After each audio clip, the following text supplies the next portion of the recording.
Hi and welcome to the channel. Now this video is about this Sansui 200 receiver. I did a review on a little while ago now on the channel. I'll stick it up the top there if you wanted to pop along and have a look at that review.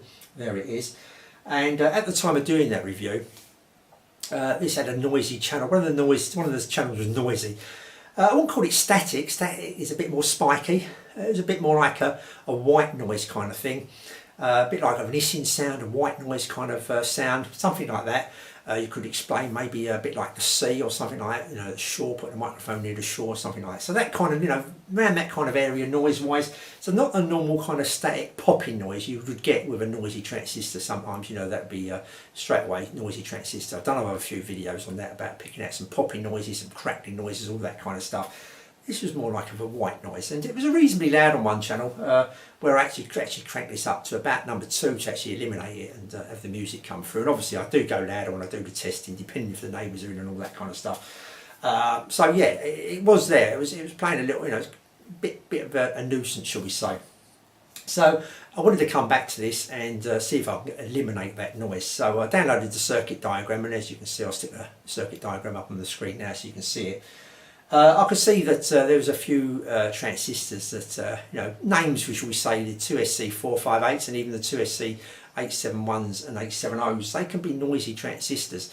So they're kind of suspect straight away, like maybe if you, was trying to solve a case with a policeman and, some people in the area, names come up, you're going to think, oh, they're dodgy, we've got them on their database, that kind of thing. So these were transistors that definitely could be causing a problem, shall we say. So I wanted to eliminate, there's a few there to choose from, the 871, 870 and the 458s, different parts of the circuit. So I wanted to try and eliminate which part of the circuit to go to first.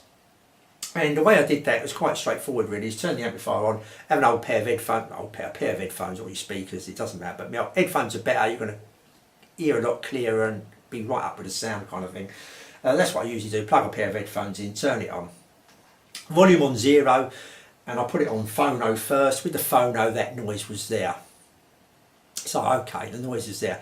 Now an auxiliary, I turned it to auxiliary and the noise was still there, which was no surprise with this amplifier really. If it's there with a phono, on this particular amplifier, the auxiliary is actually wired up to the same 2 input transistors, which I'll explain in a little video, which I'm going to show you after I'm just talking here. I'll show you a video why it didn't really tell me a lot at that stage. It's not until I turned it to tape monitor, and the noise was still there. Now the tape monitor button here actually joins the circuit elsewhere. It eliminates the first 2 transistors. It bypasses them, like I say, I'm going to explain them shortly on the diagram. It bypasses them and goes to the 3rd transistor and the 4th. So it starts off with the 3rd and that goes daisy chains onto the 4th. And that was the 2SC458s. And these are probably in the top 10 noisy transistors, I think. Of all this old vintage stuff, it's been quite a few bits and pieces that I've had that the 2SC458s have been suspects. And even I'm going to stick a little list up here that someone stuck up on one of the forums, and it shows you that noisy transistors are quite common, shall we say, and also the replacements there that people are advising to replace. So in this particular case, the 2SC458s are the replacement, quite common replacement people have been replacing is the KSC 1845, so lucky enough I had plenty of them on hand. So that's what I'm going to do. I'm going to take the lid off of here now, and I'm going to replace them transistors. Quite an easy take out and swap in with the new ones. So I'm going to show you a little video why we eliminated that first part of the circuit now, and also showing you me replacing. And when I say show, it's just with a few pictures. I don't do any videos because it's awkward getting the cameras and that, and I'm afraid these pictures didn't come out too well, but well enough I think to see what I was doing kind of thing, what I replaced. I'm not going to tell you exactly whereabouts in the circuit, but you're going to get a general idea for this. But like I say, we're going to start off this with this lid being removed, which was just 4 screws to each side. The lid comes off, obviously make sure you've got it unplugged. And what I always say, I haven't got the plug in handy here, it's actually plugged in at the moment, isn't it? Yeah. But just to make sure it is definitely unplugged when you're doing any of this repair. I mean, it's up to you if you want to do it yourself or whatever, take it to someone else. I'm just showing you what I've done to rectify the fault in this particular receiver. There's one better way, is to make sure you've got that plug in your hand. You know what I mean? So it's definitely unplugged, the plug is in your hand. And also you may want to short out with a screwdriver or anything like any capacitors that you think are in there, part of the circuit wise, that may hold a big charge. Lucky enough in this receiver there isn't any capacitors holding any big charge. I think the it's not very high, the voltage this uses, so it's pretty safe for me. But I do go along and short them out, and sometimes you just use a couple of crocodile clips and you just put it from one capacitor to the, one side of the capacitor to the other side of the capacitor to short it out. Or you can just put a screwdriver. And another way of doing it is actually to unplug it and turn it on and just turn the volume up kind of thing, and that usually drains the capacitor as well. Not in every case, but quite a lot of the cases that will drain the capacitor. And just before we do finally see this little video of me doing this, just want to mention that I use this little transistor tester, and the reason I use this is not particularly to test the transistors, it's to tell which way the emitter, base and collector is on the particular transistor I'm taking out, and also the transistor I'm putting in now. Because, for instance, you may go online and think I'm going to replace this 458 with a KSC 1845. I'll look up and find out what the pin out is. And you may go to one site, may download a PDF or get someone's opinion or whatever, and they say it's, say for instance, base, collector, emitter. But you may go somewhere else where they're saying, oh no, it's emitter, base, then collector. Something like that. You're going to get a very opinion sometimes. Not always, but I found out quite a lot that it does happen that one site tells you one thing, one PDF or somewhere else tells you another. And which one is it? So now you're in a bit of a conundrum. So you're looking up for who's got the most votes kind of thing this way, and who's got the most votes that way kind of thing. So this comes in handy. They're not expensive, £15, something like that. If you're doing more repairs than just one, these do come in handy. That it's going to tell you exactly which is the emitter, base and collector, and obviously so you're going to put it in the right way round. Obviously you always take a picture of the ones in there at the moment so you know which way they're facing, which way they come out, and as you pull them out, what I usually do is as I put them out, hold them in position and plonk them straight into my tester. So they're out, I'm not turning them around or getting mixed up, straight into my tester, turn it on and leave it there. Then I know that's the way that transistor's come out, and that's the pin outs on that transistor. Okay, here it is, finally, me talking about this little procedure I did. Okay, I apologise for any background noise, I can't really help that in any echoes, but here's the circuit diagram. I'll stick it up on the screen so you can see. And the top part here, this top part of the diagram here is the left channel and the bottom part's the right. And I'm just going to concentrate on the left channel, but it'll be exactly the same for the right, obviously, because it's a stereo amplifier. We've got more noise coming out the left channel than the right, but we're going to correct it by replacing all the transistors I think are noisy to get rid of that noise on the left and right. So if we just do the left, like I say, we do exactly the same with the right as well. If we look, the phono and auxiliary are through this little selector switch are both connected to these first two transistors here. Now we know the noise is on the phono auxiliary, and it's also on the tape input as well, on the tape playback here, tape monitor. They've got TM tape monitor, but tape playback. It's also on that as well. When we've got it, the switch in that position, it's making a noise there. And we know for a fact that this doesn't actually go through these two transistors, because you'll see it's got a jumper there, C, and it's going to jump it over to C here. So if I just change the diagram here, so this one here, and I'll stick that up on the screen as well. You can always rewind and have a look at that. So we come back to me here. As you can see, it jumps across and it still makes the noise when we've got it on tape monitor. So we know these two transistors here are not causing that problem. They may still give out a very small amount of noise, but it's not the main issue at the moment. The main issue is going to be these two transistors here, or the fault on both channels. As I said before, these are prone transistors, these are the naughty boys, and ones you should look for straight away. And that's what we're going to do. We're going to just whip them out and we're going to replace them. So you're going to see me do that throughout the video. Okay, this is the main amplifier part of the receiver. I've took the lid off now and we're looking straight down inside, and we can see the 4 output transistors here. This is the main part, so our transistor is going to be within this red square, the transistors we want to replace. Though I thought there would be, but actually some of them are elsewhere, but we'll come to that in a minute. 2 of them are here and 2 of them are elsewhere, but on the whole, mainly they may be all on this board if they're right next to each other in the circuit, just a little bit differently the way they've done it.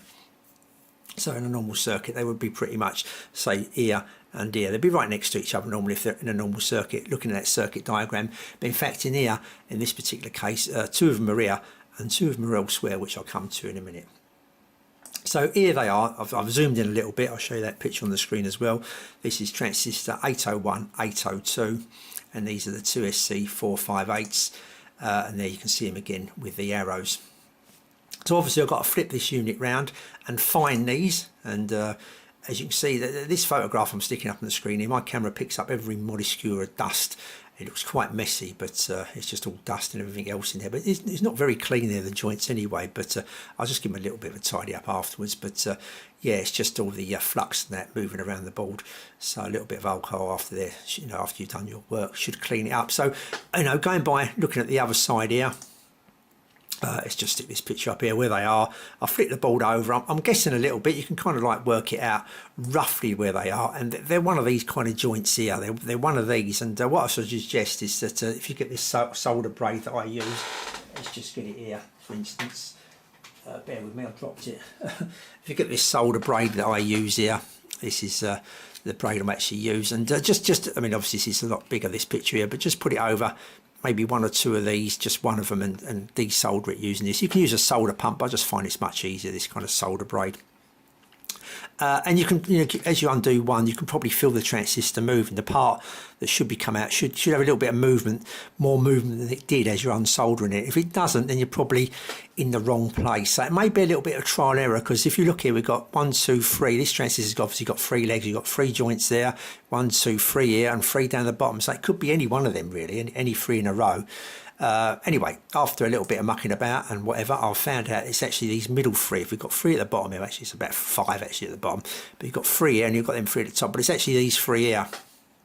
So I'll start unsoldering them. As you can see, there's a bit more of a close-up there, and there you can see I've just unsoldered one with the braid there on the right hand side, a leg just about sticking up. You should be able to see, and the other 2 are undone as well, and you wiggle the transistor and you'll feel it moving about. So yeah, there you go. Oops, I've skipped a picture there. Yeah, so yeah, you'll feel it moving about, and you can whip that out and put in the new transistor. So if we go straight over to the new transistor, here they are here. What I'm going to do is actually get a couple here and actually hopefully show you on the screen as well what they look like.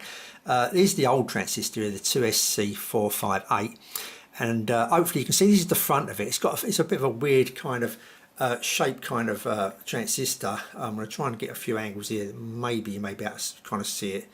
I'm not too certain, but it's kind of got a little front and a ridge at the front, and it's got a flat back. So this is the front with the ridge, and the flat back is against this piece of paper. So the flat back is at the back there behind it. So when we put it down here in that position, we stick it on my old little transistor tester, and here's a little picture down the bottom there that you can read. You can see that it's actually emitter, collector, base. That's how it's wired up.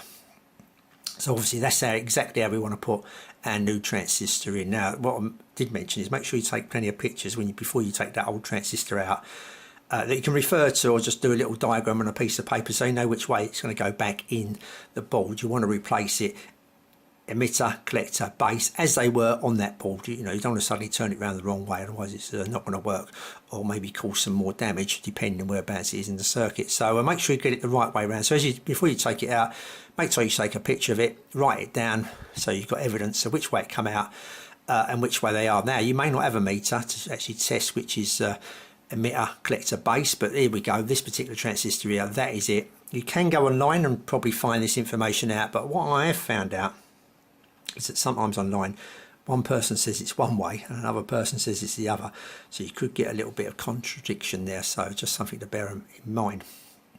So that's the old one there, and this is where we're going to replace it with a KSC 1845 transistor, and this is it here, and hopefully you can see it there. This is the flat part. We've got a flat part here, and it's kind of rounded, half round here, like an half circle there at the front there, and at the back it's flat.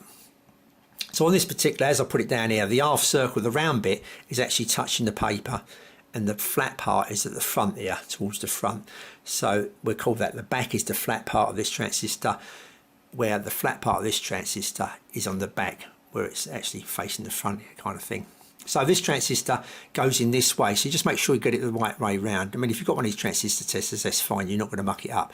But you may want to look online just to make sure you know which way this transistor goes round. So if we put them together, hopefully you're going to see this. You probably ain't, but I think you can have an idea. The flat part of this transistor here is facing towards the TV there, towards the back, where the flat part of this transistor here, the replacement, is facing towards the camera. So the flat part of this, the dead flat part, is facing towards that monitor, and the flat part there is facing towards us. And that way we're going to put it in exactly the same way around. Emitter, collector, base. It's going to be nice and easy for us. Now, some of you may have actually looked at this there. I've got it up, I put it up again, where you've got the transistors here and you've got a little readout, and you can see these are supposed to be compatible kind of replacements, one-on-one kind of replacements. Quite a few people kind of recommend, etc. And you're going to see that the readings are quite a bit out, especially the HFE is 228 on the old, and on the new one it's 458. But don't worry too much about that in this particular case, because that's the gain of the transistor kind of thing. And this is the maximum kind of gain, so you know, in the circuit it's going to be a lot less probably. So we're well within it anyway. We're actually over on this, so it doesn't really matter. Don't take too much notice of that. If you've been recommended and other people have been using the same transistor, and this is pretty much of a common case with this 2SC458, there's a few other replacements, but the main, you know, most people kind of go with this KSC1845. That's what I've gone with.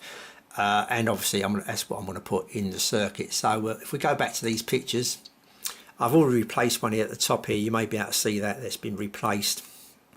Still got the prongs, the legs sticking out. I've yet to cut them off. And here's my new one down the bottom of the board. So this one here, if we flick that board over, is this one here. So the first one, no, tell a lie, it'll be this one here I'm doing now. This first one, obviously when you flick the board over, will be at the top. And that would have been this one here, which I've replaced. And if we go back to that first picture, where are we? This one here, sorry, this one here now will be at the bottom. So there you go, there it is there. I've found out where it is, and just replaced it there with the the three legs, should I say, sticking out. So there's them two transistors replaced. There are transistor, if I just get it up there actually, sorry, I should have actually got the circuit diagram up as well. So if I stick that up, they're transistors 801 and 802, and they're here in the circuit. They're in this position here in the circuit. So I'll replace these two first before these ones. Now, if we to find these ones, they were elsewhere in the actual amplifier. They're actually on the tone board here, near the tone controls and the volume controls. And there you can see them there, 701 and 702, just poking out the top there with the yellow arrows. We're going to have to undo these screws in blue to get this little board out. We're going to have some wires attached to it, so maybe take a picture and make sure when you take it out you don't put any wires off. But obviously they're soldered on there, this wouldn't just fall off anyway. So there you go, there's the board coming outwards now. Obviously we've got to get to the underside of it and do the soldering. They're the two transistors that I need to replace. I'm going to do them both at once obviously, and there you can see I've unsoldered one of them already, and we're just going to whip that out and place in the new transistors, one here and one over here somewhere, I think it is on the board. So yeah, so that's it, that's really it. We're just, you know, it's a fairly straight swap really, just making sure you get the emitter, base and collector in the right position. It's just swapping these transistors out for the new ones. So that's pretty much it. We just go back just to show you one more picture of how these particular transistors, the old versus new, are actually wired up. So that's it, that's that fully done. Okay, so there it is, that's it all mended. I put it all back together now and it works absolutely fine. Got rid of that noise on both channels. Now you may be wondering why I replaced both channels and not just one, or just one transistor and left the other if it was working in there. These are problematic transistors, so you might as well just whip them all out and put some new ones in there. And when you come to do that, a lot of people say to make sure you get them closely matched as possible. I usually buy them in strips. Does it have to be perfectly matched? You could be maybe 10% out or something like that. I don't think it matters. Really crucial, but you may want to try and get it spot on for yourself. And that's where this transistor tester comes in handy. Not unless you go online and someone's already done it. So you'll see some adverts on eBay and that where the bloke's got two of them and he'll put down some numbers, 458 and 459, and they're one out to each other and they'll be perfectly matched against each other. Or you may just want to do it yourself, buy a strip, and if you've got one of these meters.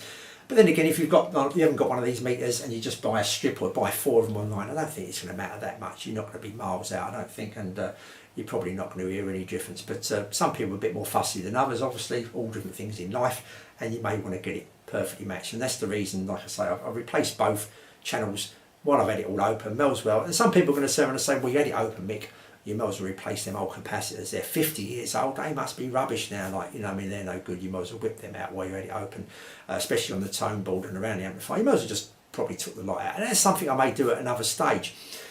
I haven't done it this stage because I'll tell you what, it sounds great as it is, it really does. And if I was to replace them, it could maybe sound a bit better maybe, then again it may not. So as it is at the moment, 50 years old still, them capacitors are still doing a good job in there, I think. So yeah, did it make a difference in that sound, taking these 4 transistors out and putting 4 new ones in? Well, I would say yes.